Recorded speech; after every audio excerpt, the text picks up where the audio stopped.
இன்றைக்கி hello foodies தமிழில் முள்ளங்கி துவையல் எப்படி செய்கிறதுன்னு பார்க்கலாம். வாங்க இப்போ ரெசிபிக்குள்ளே போகலாம்.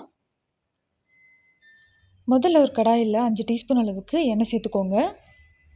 அதில் 5லேருந்து 6 காஞ்ச மிளகாய் காரத்துக்கு ஏற்ற மாதிரி சேர்த்துக்கோங்க. 2 காஷ்மீரி சில்லி. இப்போது இதை ஒரு 10 செகண்ட் வரைக்கும் நல்லா வறுத்து விடுங்க. 10 செகண்ட் நல்லா வறுத்து விட்டதுக்கப்புறமா 20லேருந்து 30 பல் அளவுக்கு பூண்டு. இப்போ இதை நல்லா மீடியம் ஃப்ளேம்லேயே வதக்கிடலாம். இப்போ பாருங்கள், கலரெல்லாம் சேஞ்ச் ஆக ஸ்டார்ட் ஆகிருக்கு. இந்த ஸ்டேஜில் வந்துட்டு நம்ம 1 டீஸ்பூன் அளவுக்கு தனியா சேர்த்துக்கலாம். அதோட 1/2 டீஸ்பூன் அளவுக்கு சீரகம் சேர்த்துட்டு ஒரு 10 செகண்ட் வரைக்கும் வறுத்து விடுங்க போதும்.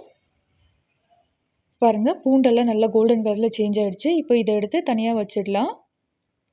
இப்போ அதே எண்ணெயில் வந்துட்டு நம்ம கட் பண்ணி வச்சுருக்கிற முள்ளங்கியை சேர்த்துக்கலாம். சேர்த்துட்டு மீடியம் ஃப்ளேம்லேயே நல்லா வறுத்து விடுங்க. இப்போ பாருங்கள், நல்லா கோல்டன் கலரில் சேஞ்ச் ஆகிருக்கு. இந்த ஸ்டேஜில் வந்துட்டு ஒரு மீடியம் சைஸ் வெங்காயத்தை இந்த மாதிரி நறுக்கி சேர்த்துக்கோங்க. அதோட ஒரு எலுமிச்சைப்பழம் சைஸ் அளவுக்கு புளியை சேர்த்துக்கோங்க. சேர்த்துட்டு ஒரு 2 நிமிஷம் வரைக்கும் நல்லா வதக்கி விடுங்க. இப்போது இது கூடவே 1/4 டீஸ்பூன் அளவுக்கு மஞ்சத்தூளும் சேர்த்துக்கலாம். மஞ்சத்தூள் சேர்த்ததுக்கப்புறமா ஒரு 10 செகண்ட் வறுத்து விடுங்க போதும். இப்போது இதை நல்லா ஆற வச்சுக்கலாம். அதுக்குள்ளே வறுத்து வச்சுருக்கிற மிளகாயை வந்துட்டு இந்த மாதிரி மிக்சர் ஜாரில் சேர்த்து அரைச்சி எடுத்துகிட்டு வந்துடுங்க. இப்போது இதில் முள்ளங்கி சேர்த்துக்கலாம். நல்லா பேஸ்ட்டாக அரைச்சி எடுத்துகிட்டு வந்துட்டு இப்போ இதையும் சைடில் வச்சிடலாம். அதே கடாயில் 2 டீஸ்பூன் அளவுக்கு எண்ணெய் சேர்த்துக்கோங்க. சேர்த்துட்டு 1/4 டீஸ்பூன் அளவுக்கு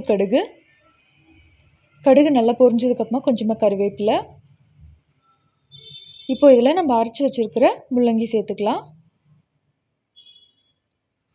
சேர்த்துட்டு இதுக்கு தேவையான அளவு உப்பு சேர்த்துக்கலாம். இப்போது இதை ஒரு தடவை நல்லா மிக்ஸ் பண்ணி விடுங்க. உப்பெல்லாம் நல்லா கலந்து வரணும். இப்போ பாருங்கள், எல்லாமே நல்லா மிக்ஸ் ஆகி வந்துடுச்சு. இப்போ நல்லா சூப்பராக ரெடி ஆகிடுச்சு. இவ்வளோ தாங்க, ரொம்ப சிம்பிளாக ரொம்ப டேஸ்டியாக வீட்டிலே செய்யக்கூடிய முள்ளங்கி துவையல் ரெடி. இதை ட்ரை பண்ணி பார்த்துட்டு எப்படி இருந்ததுன்னு சொல்லுங்கள். மறக்காமல் நம்ம சேனலை சப்ஸ்கிரைப் பண்ணிவிடுங்க.